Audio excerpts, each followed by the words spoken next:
بسم الله الرحمن الرحيم. أعوذ بالله من الشيطان الرجيم. بسم الله الرحمن الرحيم. يا أيها الذين آمنوا إن تطيعوا الذين كفروا يردوكم على أعقابكم فتنقلبوا خاسرين. بل الله مولاكم وهو خير الناصرين. سنلقي في قلوب الذين كفروا الرعب بما أشركوا بالله ما لم ينزل به سلطانا ومأواهم النار وبئس مثوى الظالمين. صدق اللہ العلی العظیم. سورہ آل عمران کا 16واں رکوع شروع ہو رہا ہے. گزشتہ آیت مبارکہ سے مسلسل جہاد کا تذکرہ چل رہا ہے کہ غزوہ بدر کے کچھ حالات، پھر غزوہ احد کے. اصل چیز ہے تابع داری. اگر اپنے کمانڈر کی، رہبر کی، امیر کی تابع داری ہوگی تو برکت ہوگی، نہیں تو نقصان ہوگا. اللہ تعالیٰ فرماتے ہیں یا ایھا الذین آمنوا ان تطیعوا الذین کفروا یردوکم علی اعقابکم فتنقلبوا خاسرین. اے ایمان والو، اگر تم کافروں کی تابع داری کرو گے، اپنے رہنماؤں کو، رہبروں کو، امیر کو، کمانڈر کو، اپنے رسول کو چھوڑ کر کافروں کے پیچھے لگے، یردوکم علی اعقابکم، تو وہ لوٹا دیں گے تمہیں تمہارے ایڑیوں کے بل، کافر بنا دیں گے. فتنقلبوا خاسرین، پھر ہو جاؤ گے تم نقصان والے. ہمیشہ کسی بھی کام کے اندر یہ بنیادی چیز ہے کہ جو آپ کا امیر ہے اس کی بات مانتے چلو تو اسی میں برکت ہے. اگر امیر کو چھوڑ کر کسی اور بندے کی طرف آپ نے توجہ کی تو خسارہ ہوگا. پیغمبر کریم صلی اللہ علیہ وسلم کے جماعت میں ہو تو پیغمبر کریم ہی کی بات ماننی پڑے گی. آج کے زمانے میں بھی جو دینی لحاظ سے آپ کا رہبر، رہنما ہے، اسی کی بات مانو. اگر آپ نے اس کو چھوڑ کر کسی اور طرف گئے نا تو پھر گمراہی ہوگی. مثال کے طور پر ابھی تبلیغی جماعت جا رہی ہے کہیں، بزرگوں نے مشورے کے ساتھ ایک کو امیر بنا دیا. ابھی جاتے جاتے 1-2 دن کے سفر کے بعد یہ بولتا ہے کہ میں اپنے امیر کی بات نہیں مانتا، دوسری جماعت کے امیر سے مشورہ لیتا ہوں، تو یہ گمراہی ہے. کیونکہ جب آپ کی جماعت کا امیر ایک مشورے کے ساتھ طے ہو گیا، حالانکہ وہ بھی مسلمان ہے، وہ بھی نیک ہے، وہ بھی دینی کام میں چل رہا ہے، پھر بھی اس کی اطاعت کرنے کی اجازت نہیں، اپنے ہی امیر کی بات ماننی ہوگی. اسی طریقے سے کوئی بھی معاملہ ہو، یہ جو جماعتیں ہوتی ہیں محلے کے لحاظ سے، ایک بندہ اپنی جماعت کے ساتھ غداری کرے، دوسروں کے پیچھے چلے جائے تو یہ بھی خسارہ، نقصان کا سبب ہوتا ہے. اسی طریقے سے اللہ رب العالمین بھی یہی ہمیں حکم دے رہے ہیں کہ آپ مخالفوں کی تابع داری میں نہ آؤ، اپنے امیر کی بات کو مانو، اسی میں برکت ہے. بل اللہ مولاکم وہو خیر الناصرین، بلکہ اللہ ہی ہے تمہارا مددگار اور وہی بہترین مددگار ہے. آپ اگر مدد کی لالچ میں کافروں کی طرف مائل ہوتے ہو کہ کافر ہمارا ساتھ دیں گے، وہ ہمارے ساتھ بھلائی کریں گے، تو اللہ سے بڑا بھلائی کرنے والا اور کون ہو سکتا ہے. اس وجہ سے کسی بات میں کفر کی طرف مائل نہ ہو، اللہ کی طرف مائل رہو. وہ غزوہ احد کے دوران ابو سفیان نے یہ نعرہ لگایا تھا کہ لنا العزیٰ ولا عزیٰ لکم، ہمارے لیے تو عزیٰ ہے. عزیٰ بت کا نام تھا. مسلمانوں کے لیے عزیٰ کوئی مددگار نہیں ہے، وہ عزیٰ کو مانتے نہیں ہیں. فعل حبل، ہمارا بت جو ہے حبل، وہ زندہ باد. حضرت عمر فاروق نے جواب دیا، اللہ مولانا لا مولا لکم، ہمارے لیے تو مددگار اللہ ہے، تمہارے لیے اللہ نہیں ہے۔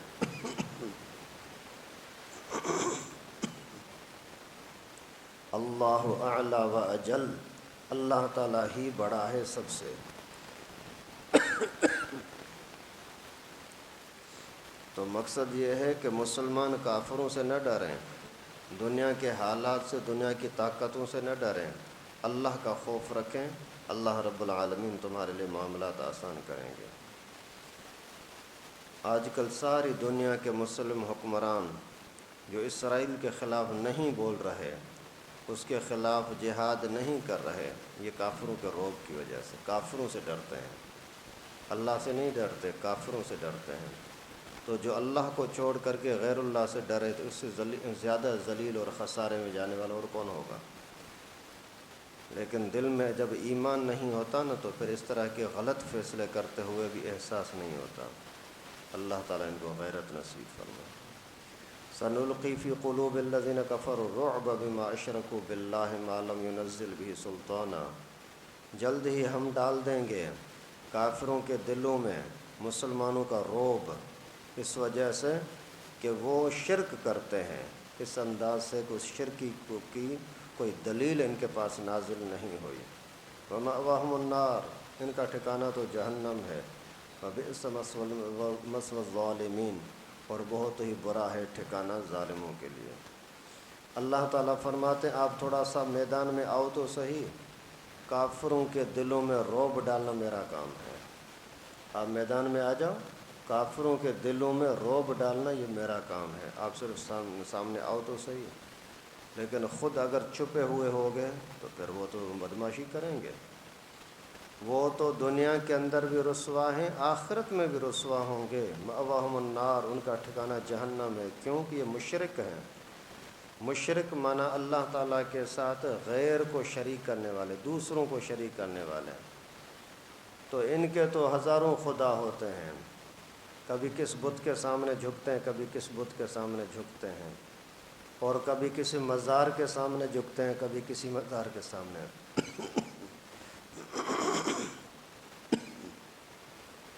تو ذرے ذرے کے اندر خوف ہوگا، یار یہ بھی نہ کرو، یہ بھی نہ کرو۔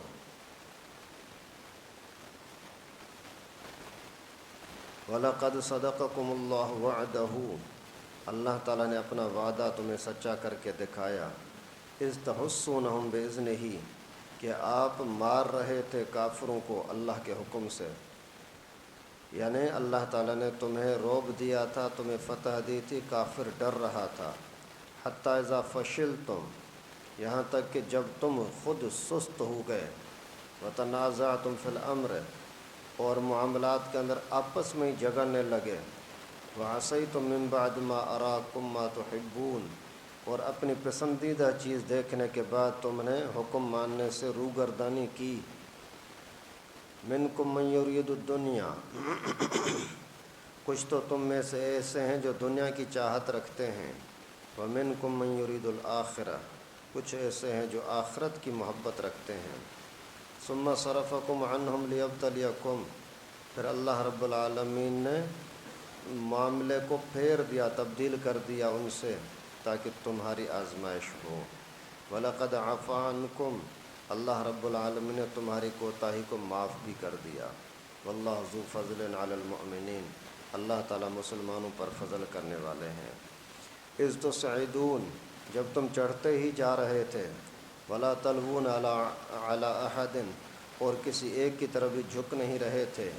وَالرَّسُولُ يَدْعُوكُمْ فِي أُخْرَاكُمْ، جبکہ رسول اللہ آپ کو آخرت کے لیے پکار رہے تھے کہ قیامت اپنی بھلی کرو، اچھی کرو۔ فَأَصَابَكُمْ غَمًّا بِغَمٍّ، پھر پہنچے تمہیں غموں پر غم، ڈبل ٹرپل درد۔ لِكَيْ لَا تَحْزَنُوا عَلَىٰ مَا فَاتَكُمْ، یہ اس لیے کیا تاکہ آپ سے جو چیز آپ کو نہیں ملی اس پر رنجیدہ نہ ہو، وَلَا مَا أَصَابَكُمْ، جو تکلیف پہنچی اس پر بھی رنجیدہ نہ ہو۔ وَاللَّهُ خَبِيرٌ بِمَا تَعْمَلُونَ، اللہ تعالیٰ تمہارے اعمال سے خبردار ہے۔ یہ سارا اسی جنگ کے منظر کا تذکرہ ہے۔ اصل میں اس کا پس منظر اور خلاصہ شروع میں ہی میں نے آپ کو بتایا تھا۔ ابھی یہاں اللہ تعالیٰ نے یہ بات کی کہ پہلے آپ کے اوپر مدد اتنی آئی کہ غزوہ احد کے اندر آپ نے دشمنوں کو مارا، دشمنوں کو بھگایا، دشمن باقاعدہ سست ہو کر بزدل ہو کر کے بھاگ گئے۔ لیکن پھر جب آپس میں آپ نے اختلاف کر دیا، کچھ لوگوں نے بولا کہ دشمن چلے گئے، ابھی جا کر کے اسی مال غنیمت کو ہم اکٹھا کر لیں، کچھ نے بولا کہ نہیں کریں۔ آپس میں جب آپ نے اختلاف کیا تو آپ کمزور ہو گئے، برکت آپ کے اندر سے ختم ہو گئی۔ اختلاف اور جھگڑا ہوگا، برکت چلی جائے گی۔ پھر اسی کا نتیجہ یہ ہوا کہ آپ کے اوپر آپ کا نقصان ہوا، غموں پر غم آ گئے، بڑی پریشانیاں ہوئیں۔ ایک غم یہ ہوا کہ آپ کی فتح شکست میں تبدیل ہوئی، دوسرا غم یہ ہوا کہ آپ کے بندے مارے گئے، شہید ہو گئے، زخمی ہو گئے، خود رسول اللہ صلی اللہ علیہ وسلم بڑے سخت زخمی ہوئے۔ اب اتنی طرح کی تکلیفیں آپ کو ملی اپنے اختلافات کی وجہ سے۔ آپس میں اختلاف کبھی بھی نہیں کیا کرو، لیکن چونکہ آپ نے جان بوجھ کر کے نافرمانی نہیں کی، اس لیے ساتھ ساتھ اعلان کر دیا کہ وَلَقَدْ عَفَا عَنْكُمْ۔ یہ سورہ آل عمران کی آیت نمبر 152 ہے۔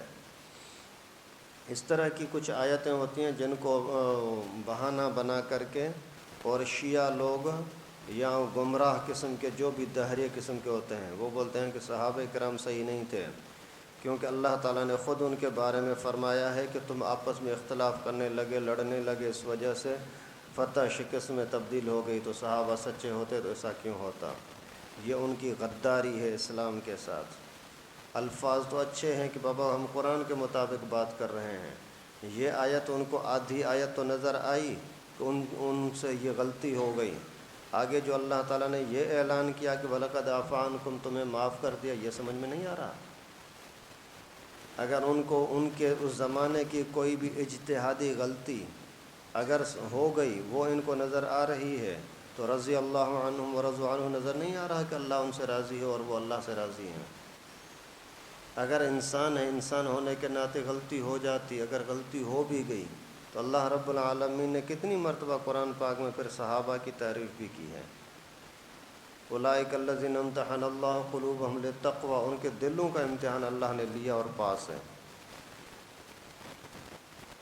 تو خیر اس میں یہ اصول سمجھایا گیا کہ اگر بڑوں کی بات نہ مانو گے، آپس میں اختلاف کرو گے تو پھر تکلیف پہنچے گی، پھر پریشانیاں ہوں گی۔ ثم انزل علیکم من بعد الغم امنۃ نعاسا یغشی طائفۃ منکم، پھر اللہ رب العالمین نے اتنی تکلیفوں اور غموں کے بعد بھی اتارا تمہارے اوپر امن اور اونگھ، نیند، جو تم میں سے ایک قوم کو لپیٹ رہی تھی۔ وَطَائِفَةٌ قَدْ أَهَمَّتْهُمْ أَنفُسُهُمْ يَظُنُّونَ بِاللَّهِ غَيْرَ الْحَقِّ ظَنَّ الْجَاهِلِيَّةِ، جبکہ ایک جماعت اس وقت میں بھی ایسی تھی جو اپنے گمان کے مطابق خیالات کر رہی تھی، ناجائز اور غلط جاہلانہ خیالات۔ یقولون هل لنا من الامر من شیء، کہہ رہے تھے کہ ہمارا تو معاملات میں کوئی حصہ ہی نہیں ہے۔ قل ان الامر کلہ للہ، آپ ان سے کہہ دو کہ معاملات کا مالک صرف اللہ ہی ہے۔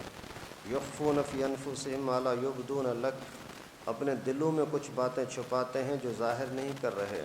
یقولون لو کان لنا من الامر شیء ما قتلنا ہاہنا، کہتے ہیں کہ اگر ہمیں کوئی بھی معاملات کے اندر کوئی عزت ہوتی یا کوئی ہمارا بس چلتا تو ہم یہاں نہ مارے جاتے۔ قل لو کنتم فی بیوتکم، اے میرے نبی آپ ان سے کہہ دیں اگر آپ اپنے گھروں میں بیٹھے ہوتے تو لبرز الذین کتب علیہم القتل الی مضاجعہم، تو بھی جہاں تمہاری موت لکھی ہوتی وہاں تم گھر سے نکل کر کے ضرور آتے۔ وَلِيَبْتَلِيَ اللَّهُ مَا فِي صُدُورِكُمْ، اللہ تعالیٰ تمہارے سینوں کی باتوں کو ظاہر کرنے والے ہیں، آزمانے والے ہیں۔ وَلِيُمَحِّصَ مَا فِي قُلُوبِكُمْ، جو دلوں میں ہے وہ خالص کر کے ظاہر کرنے والے ہیں۔ وَاللَّهُ عَلِيمٌ بِذَاتِ الصُّدُورِ، اللہ رب العالمین سینوں کے بھیدوں کو بھی جاننے والے ہیں۔ ابھی یہاں اس آیت کریمہ کے اندر دو طرح کی چیزوں کا تذکرہ ہوا، یہ پوری ایک آیت کریمہ ہے۔ کہ ابھی جنگی ماحول چل رہا ہے، لوگ زخمی ہیں، تیر و تلوار سامنے ہیں، اور ہر وقت یہ موت کا اور تیر کا خطرہ بھی ہے، اس کے باوجود کچھ صحابہ کو نیند آ رہی تھی۔ یہ دل کے سکون کی نشانی ہے کہ دل میں خوف نہیں تھا، خوف میں نیند نہیں آتی، یعنی وہ اللہ تعالیٰ کے فیصلے پر اتنے خوش تھے کہ ذرا بھی ان کو خوف نہیں تھا۔ جبکہ دوسری کوئی ایک جماعت ایسی بھی تھی جو کہتی تھی کہ اگر ہم اللہ والے ہوتے تو ہمارے ساتھ مدد کیوں نہ آتی، اگر ہمارا فیصلہ صحیح ہوتا، پیغمبر کریم کا فیصلہ صحیح ہوتا تو ہمارے اوپر مدد کیوں نہ آتی، اگر مدد نہیں آئی تو معلوم ہوا کہ ہم حق پر نہیں ہیں۔ عجیب غریب قسم کے خیالات دل میں رکھ رہے تھے۔ اللہ رب العالمین نے فرمایا یہ سارا ان کی آزمائش کے لیے تھا، اور ان کو بتا دو کہ اگر موت جہاں لکھی ہوتی ہے وہاں آ کر رہتی ہے، کتنا بھی چھپ کے رہو لیکن موت کے ٹائم پر آپ کو وہاں جانا پڑے گا۔ موت جہاں لکھی ہوتی ہے تو وہاں آدمی خود بخود ضرور جاتا ہے۔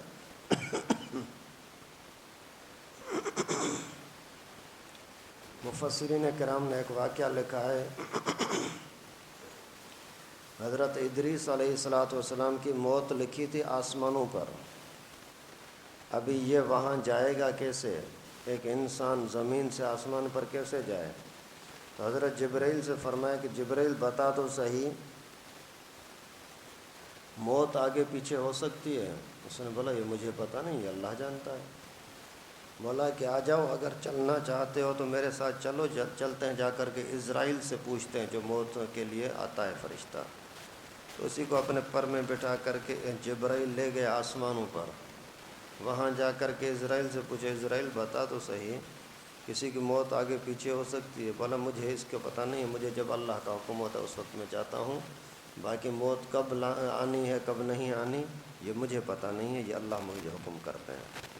تو پھر پوچھا کہ کیوں پوچھ رہا ہے، تیرا کام کیا اس چیز کے ساتھ؟ بولا کہ یہ ادریس علیہ السلام کو میں لایا ہوں، وہ پوچھ رہا تھا۔ بولا اس کو باہر نکالو، ابھی مجھے جان نکالنی ہے۔ وہیں اسی کی سانس نے لے لیا، اور وہ اسرائیل کہنے لگا کہ مجھے حکم تھا کہ یہاں اس کی جان نکالو، میں حیران تھا یہ آئے گا کیسے یہاں؟ تو موت جہاں لکھی ہوتی ہے وہاں ہی آ کر رہتی ہے، کوئی اس کو روک نہیں سکتا۔ یہ فشری والا امام حافظ خالد مرحوم، اس کے بیٹے کی شادی تھی، اس کا گھر یہاں تھا، یہاں رہتا تھا، امامت یہاں تھی، سب کچھ یہاں۔ بیٹے کی شادی تھی، اس کے لیے گیا تھا وہاں خیرپور ٹھیڑی اپنے گاؤں میں۔ وہ شادی سے فارغ ہوا، ابھی وہیں رہنے کا اس کا ارادہ تھا۔ بیٹے نے ٹکٹ کرائی کہ میں جا رہا ہوں کراچی، ابھی ٹکٹ وغیرہ بیٹے کی، اس کو آنا نہیں ہے۔ اچانک بیٹے کو بولتا ہے بیٹا تو نہ جا میں جاتا ہوں، تو نہ جا میں جاتا ہوں۔ اس نے بولا ابو مجھے جانا ہے۔ نہیں بس میرا موڈ ہو رہا ہے آج میں جا رہا ہوں۔